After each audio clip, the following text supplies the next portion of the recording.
Ahoj! Zdravím všechny, kteří se přišli podívat, jak peču chleba. Nejčastěji peču úplně obyčejný, ten nejjednodušší, kváskový, pšenično-žitný chleba. Na těsto potřebuju chlebovou mouku žitnou, pšeničnou, živý kvásek, převařenou vodu a nakonec koření. Chleba peču většinou v sobotu a to znamená, že si musím v pátek večer připravit rozkvas. Takže zhruba kolem 9:30 si navážím 150 gramů žitné chlebové mouky, tu prosiju do mísy a potom si navážím 150 gramů převařené vychladlé vody. Nakonec z lednice vyndám kvásek a použiju 1 až 2 lžíce. Kvásek přidám k mouce a vodě a pořádně metličkou promíchám.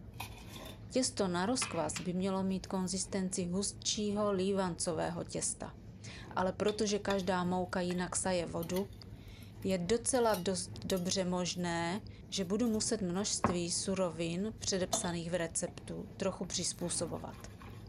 A tady jsem přidala trochu vody, samozřejmě převařené, to je důležité. Stejně tak je důležité, že v této fázi přípravy chleba na nic nesahám rukama. To proto, že nechci do těsta zanést žádné breberky, které by mohly mou snahu zničit. Dokud neodeberu trochu těsta na nový kvásek, tak zkrátka a jednoduše na nic nesahám.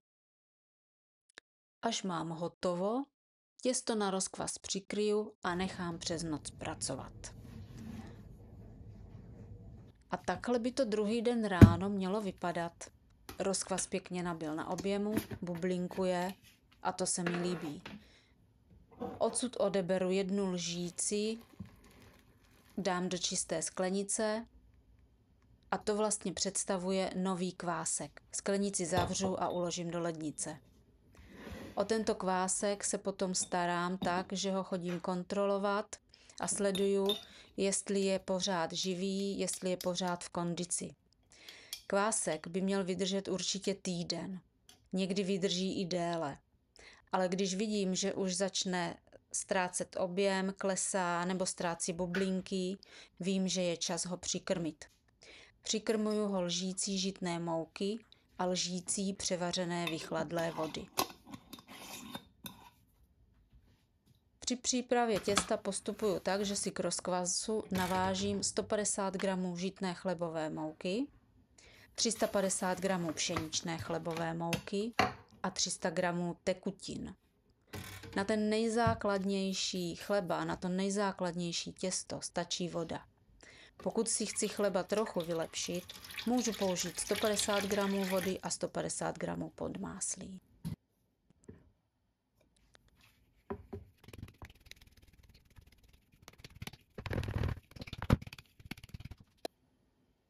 Tekutiny přidám k mouce, osolím asi 2 lžičkami soli, okořením 2 lžičkama kmínu a když mám, přidám taky chlebové koření, anebo trochu semínek. Slunečnicové semínka jsou výborné. A pak začnu hnízd těsto. Ručním mixérem mi to trvá zhruba 5 až 10 minut. Hnětu tak dlouho, dokud se těsto nezačne odlepovat od mísy. Těsto na chleba by mělo být husté a hutné, tak, aby pěkně drželo tvar. Ale jak už jsem říkala, každá mouka je jiná a je dost dobře možné, že i tentokrát budu muset upravovat suroviny. A tady konkrétně jsem přidávala 4 polévkové lžíce pšeničné chlebové mouky.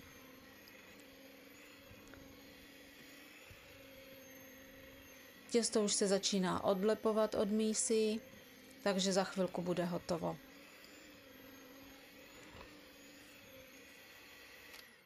Ještě si těsto trošku naaranžuju a nechám kynout. Nechám kynout 20 až 30 minut a potom rukou namočenou ve studené vodě začnu to těsto převracet ze všech 4 stran.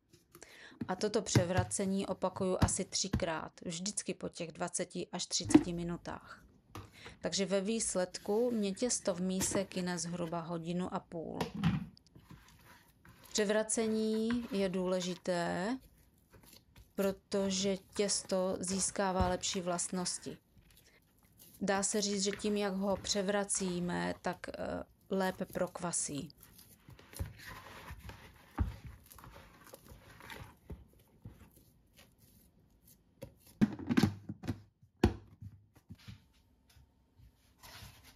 Zhruba po hodině a půl těsto vyklopím na desku poprášenou moukou. Moukou vysypu taky ošatku a těsto začnu zpracovávat rukama. Různě ho natahuju, motám, převracím a snažím se vytvořit si šišku, kterou potom uložím do moukou vysypané ošatky tou škaredou stranou se švem nahoru.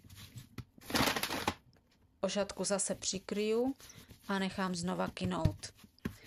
Kynutí může trvat 1 až 2 hodiny, což samozřejmě závisí na tom, jaká teplota je v místnosti.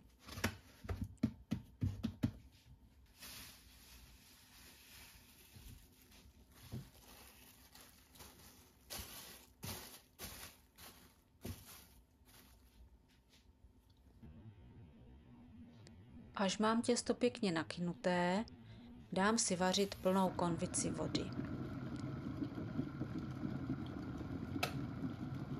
Těsto mezi tím přenesu na plech. Nejjednodušší cesta, alespoň pro mě, je přikrýt těsto nejprve pečícím papírem, potom plechem a raz, dva to všechno převrátit. Těsto ještě naříznu, aby chleba při pečení nepopraskal.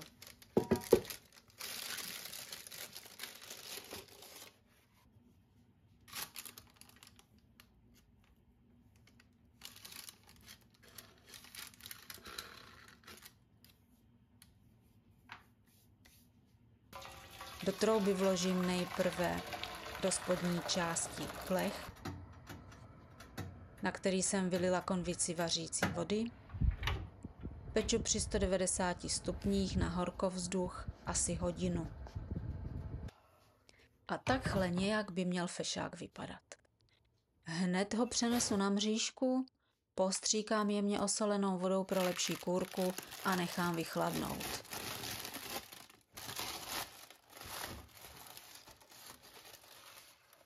Chce to trpělivost, teprve potom krájím. Zpočátku mi pečení těsta připadalo jako neskutečná alchymie, ale neustálým opakováním s různými výsledky to nakonec člověk vychytá. Přijde zkrátka na to, jak to má dělat. A jednoho dne se mu chleba konečně povede. Tak si nechte chutnat.